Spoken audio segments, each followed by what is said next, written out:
really the most critical part to success in social media or anything is really your mindset of understanding why you're going into what you're doing.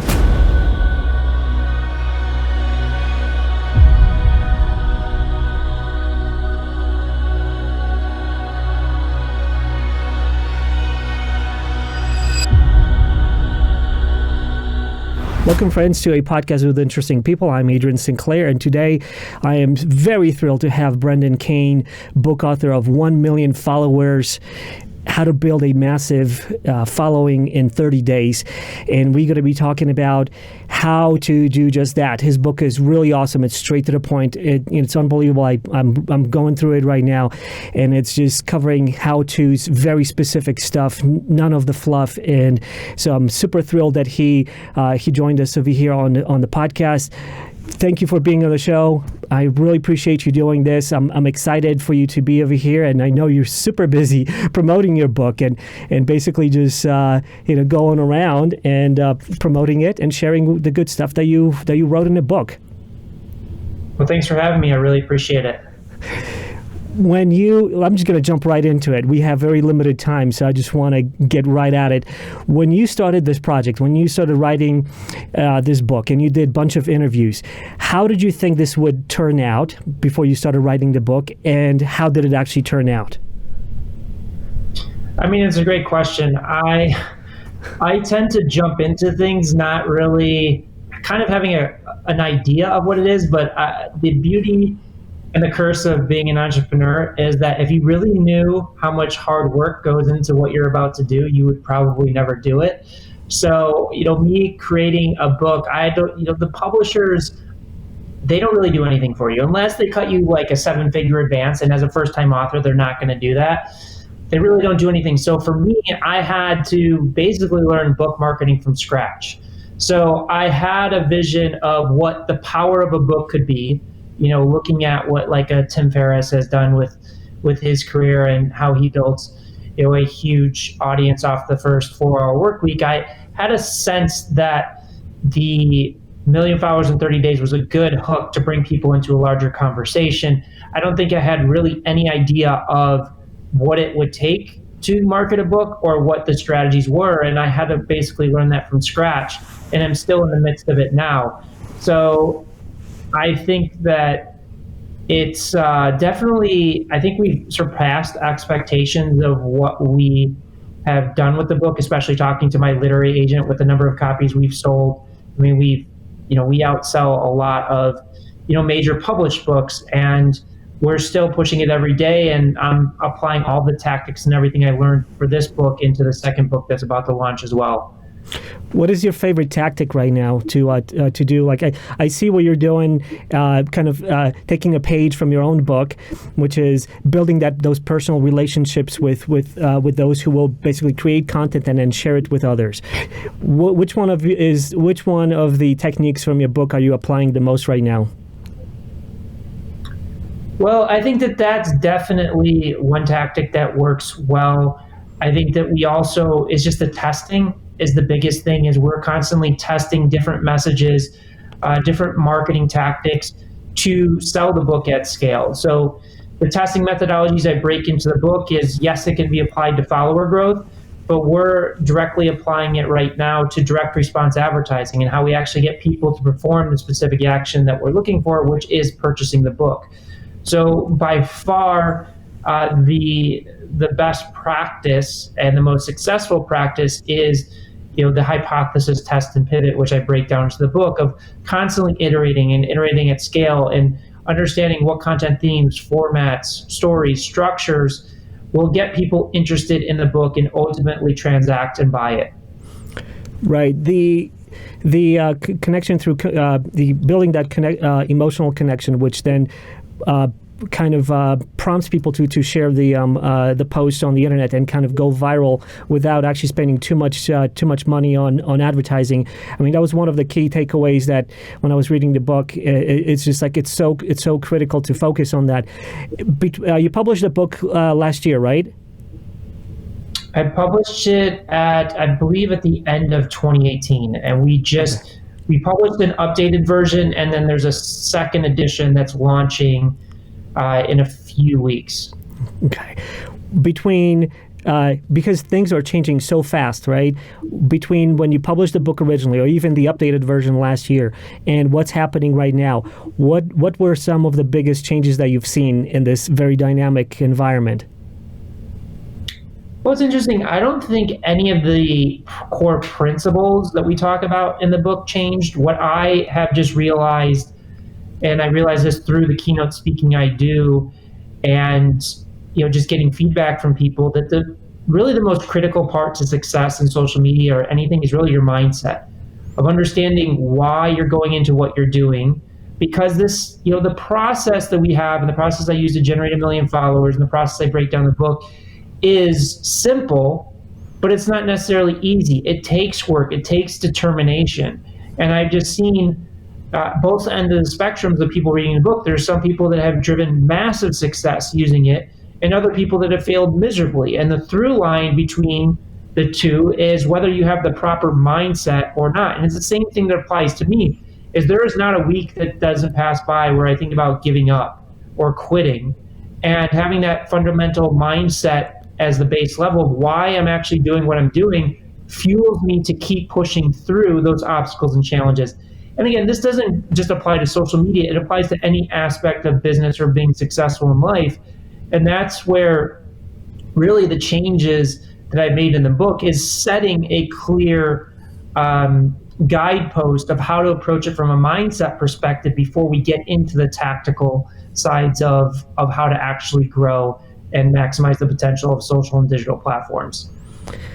Why do you even have those kinds of thoughts of like quitting or something like that? It seems like you are on top of the world right now. This is definitely circling all over the place. You're doing, building a lot of following. I mean, you built that's amazing. To build a 1 million followers in a month, that's amazing.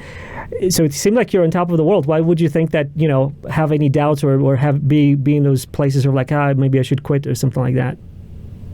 Well, for me, I have self-doubt ingrained in me since early childhood. Going through certain experiences as childhood has made me into a person that has self-doubt. Now, that self-doubt has positive and negative implications. Is I don't complain about it. It's just kind of right. Where I am as a person and the experiences I've gone through. And that self-doubt fuels me to work harder and get better at things. At the same time, sometimes it can be a hindrance and bring you down. And it's triggered by the fact that there's always challenges coming up every day. I've been in the digital space for 15 years, and we're still constantly learning. We're trying new things. And we run into roadblocks. Not everything works. Things change. Again, problems arise, and you have to find ways to overcome them. So that's really where it stems from, both from what I experienced as childhood, but also just the daily life of being an entrepreneur. How do you deal with that in terms of overcoming those doubts? I mean, everyone, and I hear this is even prolific with those who are very, very successful, top celebrities, and it's just I guess part of being human, where you are sort of on top of the world, but you feel that can I go even higher than this? Or like the stress comes in when you're starting to doubt yourself. Can I up the game even higher? I bet you that Oscar-winning actors and actresses, receiving an Oscar and holding it in hand, are probably thinking, can I even go to the higher level than that? And so everybody has that kind of sort of doubt. How do you in your personal life, how do you deal with that to kind of, get back on the horse, so to speak? Well, I think first is giving yourself permission and space to feel what you're feeling. Because I think one of the biggest mistakes that you can make is by pushing it down and not having a healthy way to deal with it. Now, when I first started as an entrepreneur, when I had a failure or had a setback, it could take days, sometimes weeks to get over it. But doing it so many times over and over again, I can get through it in a few hours. Sometimes it takes 20 or 30-minute walk around the block. They can do it. So that's one way. Also, having a good support system, having a good team, having good mentors, having good advisors, having a way to externalize and express what you're going through, and having people that have gone through these struggles in building businesses and entrepreneurs as a part of your inner circle, so that what you're experiencing is not just you. Other people have done it. And as you mentioned, another great outlet is, if you don't have those contacts, is listening to podcasts, reading books, seeing how other entrepreneurs go through it and how they've expressed the ability to deal with very difficult situations. Right. It almost sounds like so my wife is a mental health counselor, and that's exact frame that she uses. Give yourself permission to feel that emotion when you are down, when you are doubting yourself. Like, don't think of it as some kind of a bad failure, but think of it as a process, something that's happening to you. Accept it and kind of internalize it versus, well, maybe not internalize it, but notice it and accept it versus try to push it down, which is exactly what you said. That's amazing. Put a smile on my face. It's truly important. We're all human beings. We all experience difficult times, difficult emotions. If you're not, then you're some form of narcissist. And and then that is really that presents its own challenges. Now, luckily, a small percentage of the population fall into that bucket. But for a majority of us, we're all human beings. We deal with emotions. We deal with obstacles. We deal with challenges. And it's just, how can you express that? How can you understand the way that your mind operates, the way that you deal with things, and creating coping mechanisms that work for you as an individual? Are you sure you don't have a degree in psychology? I study psychology in depth. I study human behavior and why people do things. I want to understand it for myself, but also it makes you a better marketer. It makes you better at creating social content or getting people to perform specific actions. If you don't really understand how the human brain works and why humans do things, both positively and negatively, it makes it very difficult to be successful as a marketer or to be successful creating social content. And we apply a lot of psychological principles in the work that we do, and I'm truly fascinated by it. That's amazing. It almost sounds like some of the conversations that I hold with my wife when she's talking about how she, deals with patients and a lot of almost verbatim terms that you use that she uses. Switching to the conversation on what's happening right now in podcasting, in media, and how much content is being created every single second. There is this noise level, this noise floor that a lot of people are trying to punch through, right? We're trying to establish a following. It seems like our attention spans are growing. Getting shorter and shorter and shorter. Right? We have Facebook, we have Instagram, we have TikTok right now, and it seems like it gets just shorter and shorter and shorter. You have down to 5-second attention spans and things like that. What do you think? What do you think we're going with this? Do you think the pendulum is going to swing the other way, and we're going to kind of go back into lengthier content, or is it going to be just I don't even know where that ends. Right now it's like you got TikTok with 5-second videos and 10-second videos, and where is this going? What do you think? Well, to me, it's the thing that people underestimate and don't really think about is that you're not just competing against your direct competition at this point. You're competing against every piece of content posted on social media or digital platforms. Like it or not, you're competing against LeBron James. You're competing against Kim Kardashian, the latest movie, Netflix, news, all of that, you're competing for it. And to me, the most important thing is, how can you capture somebody's attention in those first 3 seconds so that they will pay attention to you? I think it's less about length. There's this misconception. I was having a conversation with one of the top creative directors in the world, who's a good friend of mine, who comes from the traditional advertising space of television and print and all that. And she was asking me, well, do you think I should have a section of my website that just focuses on micro content, like 6-second content? And I said, no, because the reality of the situation is you have to focus on those first 3 to 6 seconds to capture their attention. But once you have their attention, if you have the right content to back it up, you can have long-form content. You just look at the success of YouTube. YouTube is a long-form consumption behavior. You will get people to watch something for 20 minutes, 30 minutes, an hour, if you properly capture their attention and set a clear expectation. Now, I'm not talking about clickbait and just getting somebody to click something, because if it comes off like clickbait and you capture their first 3 to 6 seconds of attention, and there's no substance there, you're going to lose that audience, and the algorithms are ultimately going to suppress your content. You won't get any reach. But I don't think we're entering into a world where you have to figure out, how do I tell a complete story in 6 seconds or 10 seconds or 30 seconds. We live in a world where you have to capture their attention in that first 3 to 6 seconds so you can earn the right for the next 30, 60 seconds. And then, from there, that's where you can earn 15 minutes, 30 minutes, hour-long durations. And that's why I just spent the past year focusing on the next book, which is called Hook Point: How to Stand Out in a 3-Second World, because this is, to me, where most people fail in all aspects of digital social media advertising is the dynamic of the conversation has completely shifted, and people really need to realize that they've got to focus on those initial 3 to 5 seconds to then earn the attention for the rest of the conversation that you want to have with them. Give me a little preview of what's going to be in your next book, beyond what you just said right now. Some maybe 1 or 2 kind of tips of how to capture that attention within those first couple seconds. Yeah. So first and foremost, is understanding that. So there's a lot of focus in the marketplace right now that talks about branding, talks about positioning, talking about your why. Like you talk about, think about like Simon Sinek's why, or all right. the brand companies out there in the world. And a lot of people focus, on how to build the best product or service. All of that critically important.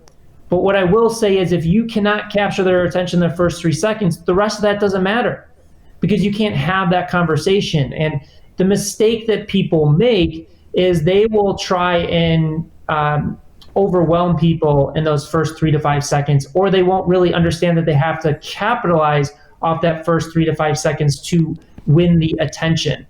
So some of the ways that I see people failing with that is, one, they'll be saying the same thing as everybody else. Like you look at meme cards, for example. In a meme card, you see them on Facebook or Instagram where there's a burned-in headline at the top of the video or at the bottom of the video. One of the mistakes people make is they say something that's been said a million times, and you've got to realize everything has been said. It's about how you contextually package it in a unique way. So that's one mistake that people make. Now, one tool that we use, just one of many tools, and I'm not saying you use this tool every time, but subverting expectations, so flipping it on its head. For example, we were working on a video around meditation. Now, meditation has been talked about millions and millions of times. Right. So we created a meme card around a video that said meditation is a scam.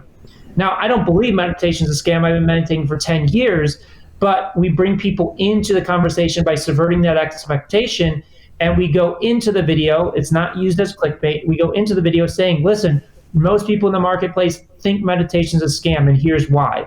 And then we express the misinformation in the marketplace about what meditation is supposed to be. And then we provide real, tangible information of how to approach meditation if you've struggled with it in the past. So that's one way of going about it. Another example is just the hook point around my first book, 1 million followers in 30 days. Often people will just say, I will help you grow X number of followers, or social media growth at its best, or just very generic terms that don't capture people's attention to bring them into the larger conversation that you have with people. So that's just kind of just a high level perspective of what the book focuses on. And it also doesn't focus just online. It focuses offline as well. I spent the better part of my career having to go into boardrooms and expressing to the head of like an MTV or Vice, or to a Taylor Swift, or to other celebrities, like how I can provide value. So we live in a micro attention world, but that micro attention applies both online and offline. And where I really want to help people is understand how they can really differentiate themselves in this crowded market that we live in today. What are some of the things that you? That's a very broad question, but because you've talked to so many different people, and even on your TV channel where you kind of have like a gallery of interviews with different people as you were prepping for writing your book. You get different perspectives on how people grow their audiences, right? In your book, you provide very specific, almost like a field manual. Here's like repetitive steps that you can take in order to procedurally attack this. Test a lot of things, validate it, learn from that, and rinse and repeat. Others who you talked on your show were saying that they grew things kind of organically. What are some of the interesting ways that you've seen people differentiate themselves to stand out of the crowd that surprised you? Yeah, so I think that there's, so for example, just from an influencer perspective, there's a guy called Dr. Mike, who's quickly become one of the most famous doctors in the world because of his social channels. And if you look at his YouTube channel and you sort by most popular, his two most popular videos that have over 20 million views, it's Real Doctor Reacts to Grey's Anatomy. Real Doctor Reacts to The Good Doctor. And this is a huge mistake that I see people make all the time, is that he's doing so intelligently, they'll put their name as like, Dr. Mike reacts to TV show or something generic where nobody really knows. Like, first off, I think Dr. Mike has like 4 or 5 million subscribers, but those videos generated 20 million plus views. Why? Not because they have any idea who Dr. Mike is, but because he packaged his insight in a unique way that hooks people in. They want to see how a real doctor reacts to this show. And that's what brings people in. There's another musician on YouTube that's killing it with a channel called 10-Second Songs. And he's packaged that, his hook is through the concept of singing popular songs and every 10 seconds, switching it up with different voices. So it's just that interesting perspective of how he brings people into the conversation. So even if you don't know who he is, it still attracts a much wider audience. And a lot of people will make this mistake in terms of they think that they need to create content for a very specific niche audience. Now, that can be valuable from a direct response advertising component, but when you're talking about organic content, you've got to figure out how to take your niche or your information and make it applicable to the larger audience. So the example of Dr. Mike, he's tying in his medical expertise and the information that he wants to share by tying it into a general subject of Grey's Anatomy, The Real Doctor, which tens of millions of people are familiar with. So those are just some examples that I've seen from a organic perspective that have been wildly successful. It's very interesting, very unique kind of approach. In terms of building your audience, and in your book you lay out a lot of techniques to go and implement them, which is what I love about your book. You really cut out a lot of fluff. I mean, it's just I love it.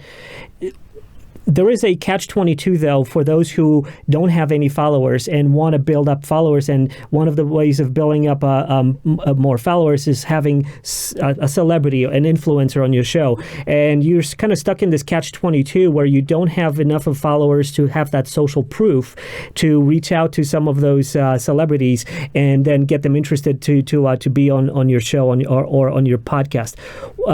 How do you go about that? To you on your show you have celebrities, you have Dr. Drew who you're interviewing. How do you land something like that when you don't have enough followers yet? Well, I think that the way to go about that is, what is your value? What is the value that you're offering them? And that value could be simply that you admire their success and be very detailed, reaching out to them and just saying, listen, I admire about what you've done with X, Y, and Z, and I would love to have a conversation and share your knowledge with the world because I really appreciate it. That's one way of doing it. Another way is, what other strategic value can you provide? Everybody has tremendous skill sets that they can offer the world, and maybe, like for example, I have some people that reach out to me where I give them strategic guidance and support. So I'll give you the perfect example. So I just met these two YouTubers that have a huge channel. They have 20 million subscribers. They do about 10 to 20 million views a video. And I can't offer anything of value from a social standpoint because they don't need it. Like, they're operating at the highest level. But in talking to them, I'm looking at the larger strategic picture of how they can leverage their brand and their audience to turn it into something much bigger than just being an influencer. So that's how I forged that connection, and now I'm strategically advising their company on how to maximize that potential. The way that I have had success, even before I had a social audience of closing an MTV or a Vice or a Taylor Swift as a client, is I'm always asking questions and understanding, what does this person need? What is it that they're lacking? What are their challenges? What are the obstacles? And through that communication, then I can offer a solution. And through that solution, that's where the connection and the value comes from. And that's where you can get them to do certain things. So if you don't have followers, and I'm not saying by any means followers are a requirement for engaging with people with large audiences, what is that strategic value that you can provide to them to attract them to wanting to work with you or wanting to engage with you? So that's the way that I approach it. And that's also why I spent the past year working on this new book, Hook Point, because I think it's one of the most valued skill sets that people need today to stand out. So that's kind of the way that I would approach it. And it'll be different from person to person based on what that strength is. The other thing that I will say is, you've got to just hit the road, and you got to reach out to hundreds of people and just get used to it. You can send out 100 messages, and if only one person responds, that's a win. And just play that volume game to attract the attention and attract the people in to achieve what you're looking for. What do you think about content marketing and specifically in long form? What I do on the show over here is I allow that platform to work for my guests where we can explore things in depth. We talk for an hour and a half, and that provides my guests the time span that's needed in order to dive deeper into the topics, to get to know them a little bit better. Not only what they're doing right now, but kind of offer the audience that perspective on that person, that they are a human being, that they have background, how are they doing on their journey, and all of that. And there are successful podcasters out there. Joe Rogan has podcasts famously that go for 2, 3, even longer hours, which is amazing that someone, and I've listened to some of them, and it just blows my mind. It is about content, which kind of keeps you riveted to listening that. And I see, content marketing as a possibility of, inviting a guest on the show, maybe a company or maybe a subject matter expert, and providing front-loaded value to the listener who can learn about a subject, about something that they haven't, they're not aware of or familiar with or know what to learn about. And then in that long-form podcast or a video podcast, the person can then do a very subtle placement of a product or service, which doesn't feel salesy, doesn't feel like, hey, I'm pushing this down your throat. What are your thoughts on this new kind of relationship that some of the companies want to build with their potential customers through this kind of medium? Well, I will agree with you 100% that long form presents a very unique opportunity and can provide a lot of value to your audience. But I will say that long form for the sake of long form is not going to succeed. And you just look at the podcast ecosystem, there's millions of podcasts out there, and 99% of them fail to accumulate a large audience. And, I learned this process in working with a journalist, Katie Couric, where I spent about 18 months reverse engineering the art of the interview for social and digital platforms and understanding the ecosystem of how you attract people into a larger conversation. So when you're talking about longer form content and longer form consumption behavior, you have to approach it with a strategy. And let's just take Joe Rogan, for example. A lot of the strategies that he's used to be super successful are strategies that I employed in working with Katie Couric. So when you look at like Joe Rogan, for example, his personality is very strong, and he approaches his podcast as a conversation, not as an interview.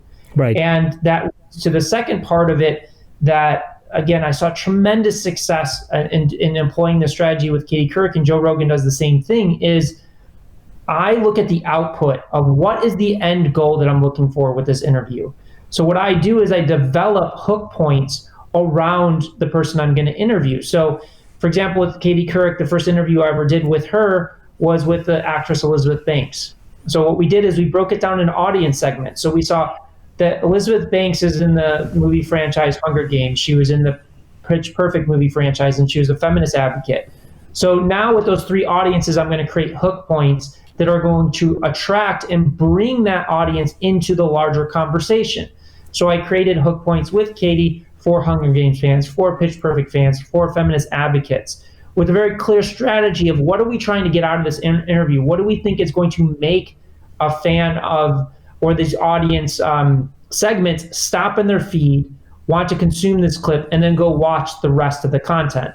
So with that, I would take those clips. We would end up with maybe like 5 to 15 clips per interview. And then I would test hundreds of variations of each of those clips to identify the winning variations that would then yield a high shareability and drive more people to consume the long form. So over the course of 18 months, I tested probably 75,000 variations of these hook points across 220 celebrity interviews. So we did interviews with like Chance the Rapper, DJ Khaled, Joe Biden, Jay Leno, Dolly Parton, across the board. And I just noticed that when we go in with that strategic approach, and I'm not suggesting you have to test 75,000 variations, this is just kind of the process that I learned, that if you take that strategic approach, your output will be much better. Because if you just go in with questions, oftentimes the responses can fall flat. But if you know the outcome that you're looking for, it just increases your ability to read the situation, read the responses, and keep pushing for better content. And if you look at Joe Rogan's Clips channel on YouTube, he's a master of that as well. Is he's looking at strategically what are the different aspects of this person or this subject matter that's going to be super interesting as the end output. I know you have to go. We're pretty much right on the money right now. I know you have a hard stop. Thank you so much for sharing what you shared. I'm looking forward to connecting with you again in the future and see how you're doing, kind of after your promotion period right now with your book. So let's reconnect. Wanted to thank you again for doing this and giving a chance to kind of share your thoughts on things. Of course, I have 10 million other questions, but next time when we connect, I'd love to do a long form podcast with you and chat at length. Learn a little bit more about you, and then share the values with the rest of the world. So thanks again for being on the show. Really appreciate it, Brendan. Yeah, thanks for having me. So here you go, guys. This is Brendan's book over here, and 1 million followers. How I built a massive social following in 30 days. Amazing book in which he shares specific tactics and specific guidelines in which you can approach developing your audience. So check it out. And until next time, I'm Adrian Sinclair, and this is a podcast with interesting people. Thanks for listening to a podcast with interesting people. Please subscribe and leave a review or comment. And support us by sharing our episodes on social media. We really appreciate it. And for more information, visit us at apodcast.com. Thanks.